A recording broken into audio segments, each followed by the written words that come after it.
talk with you today about establishing religion in public schools. The first words of the First Amendment to the Bill of Rights, as we know, are, "Congress shall make no law respecting an establishment of religion or prohibiting the free exercise thereof." Now, it's the first part of those first words of the First Amendment on establishment of religion that I'm going to talk with you about today. But what does it mean to establish a religion? There are two ways we can look at the phrase establishing a religion.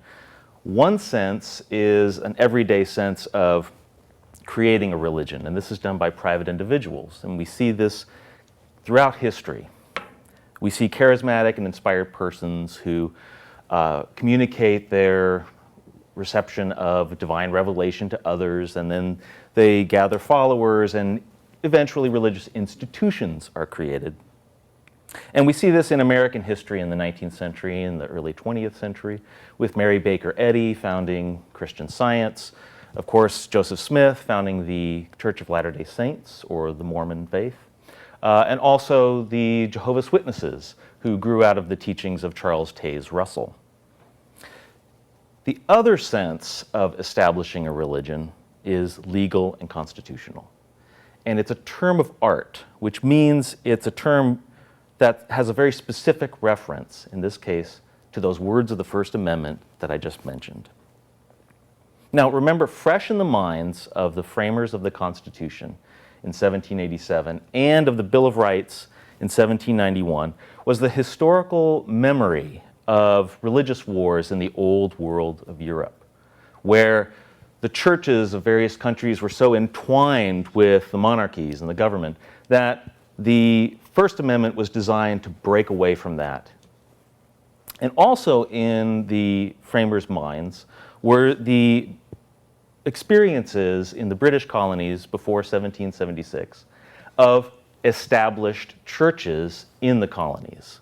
And even after 1776, in several states of established churches. And established churches quite literally received money, taxpayer money, to support their activities.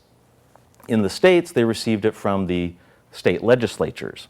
Now, for an example, in Massachusetts, the Congregational Church was the established church in that state all the way up to the year 1833, when it was finally disestablished. Now, you can think of an established church this way. In California, we have a state flower, the California poppy, and we have the state bird, the California quail. Now, these are merely symbols, they're symbolic of our state, but they are written into our state laws. So if we had a state church, it would enjoy at least that legal amount of symbolic representation in our laws. But we don't have that in California. Now, in looking at the first, or in any state, in looking at the First Amendment Establishment Clause, in the constitutional sense, unlike that of private citizens, in the constitutional sense, establishment is prohibited. What that means is the government simply can't do it. And yet, we still have disagreement over exactly what establishment means. And there's been disagreement since the founding of the nation. What are the parameters? What are the limits that a government can do, that our government can do? And I think that public schools are an excellent lens through which we can look at the First Amendment and look at what are the limits of what government can do. Because religion inevitably becomes part of social studies curriculum, becomes part of English curriculum, and even becomes part of science curriculum, as we'll see. And I'm going to focus the remainder of what I talk about on two very important Supreme Court cases in this area of public schools. The first case is Abington School District versus Schempp. It's a 1963 case. And it arose from two underlying cases that I think have sets of facts that are very informative about what was happening in America at the time and why these issues are so important. The first underlying case for Abington dealt with a law in Pennsylvania that prescribed a daily Bible reading in schools in homeroom, during which students were asked to stand up and recite in unison the Lord's Prayer. One high school junior named Ellery Shemp, in a deliberate protest, refused to stand and recite the Lord's Prayer. And instead, he pulled out a copy of the Quran, of course, the sacred text of Islam, and he read from it silently. Now, Ellery was not a Muslim, so why the Quran? Well, Ellery would later say that he merely saw it on his dad's bookshelf and brought it in, and that's why he read it.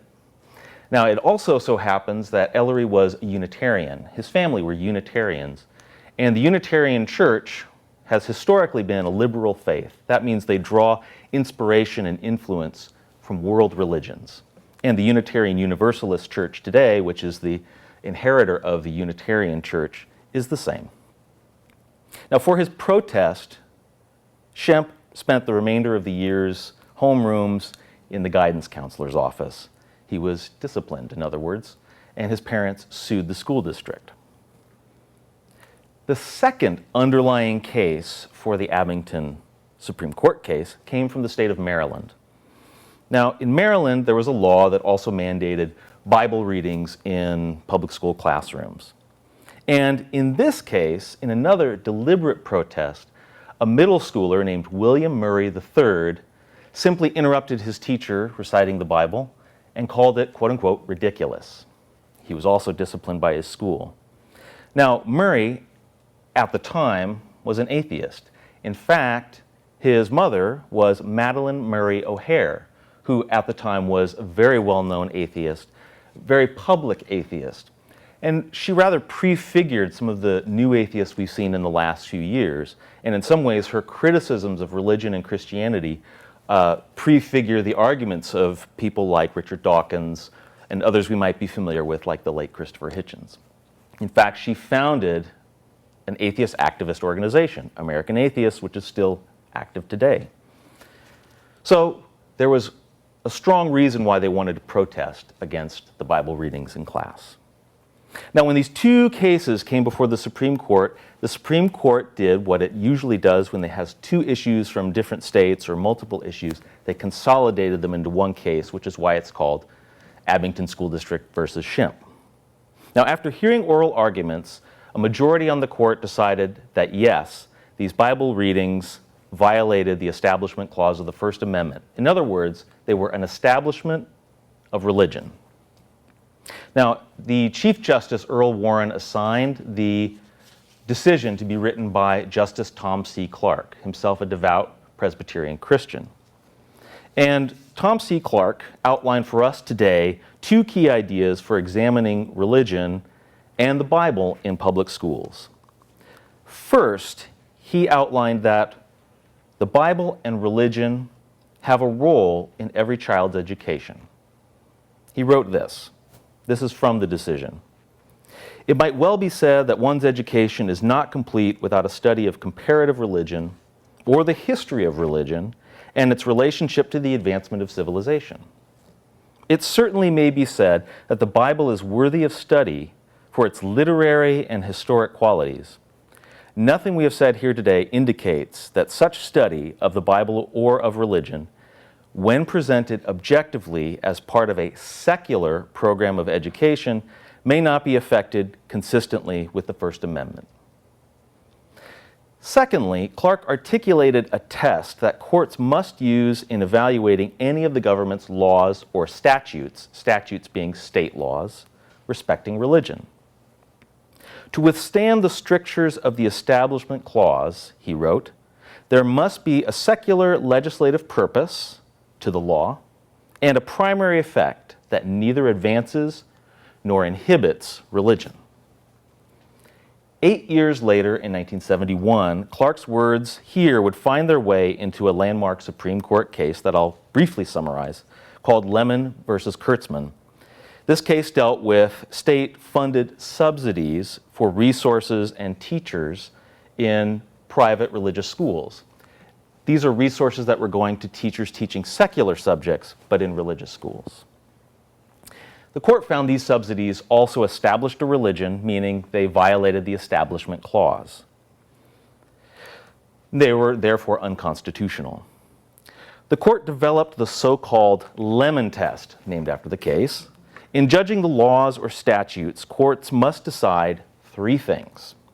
First, the statute must have a secular legislative purpose.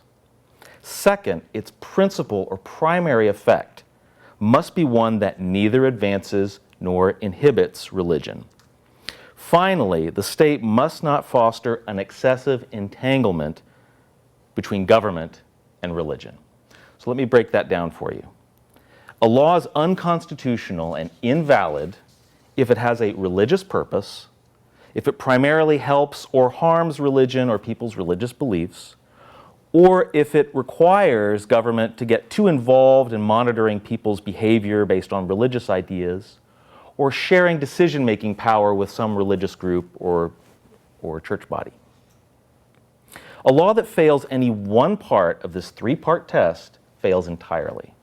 For example, in 1980, the Supreme Court found that a Kentucky law requiring the posting of the Ten Commandments in public schools had no secular purpose. It was clearly religious. And so based on that alone, it was an invalid law. In the last 40-odd years, the Supreme Court has used the Lemon Test several times to strike down state laws affecting public schools.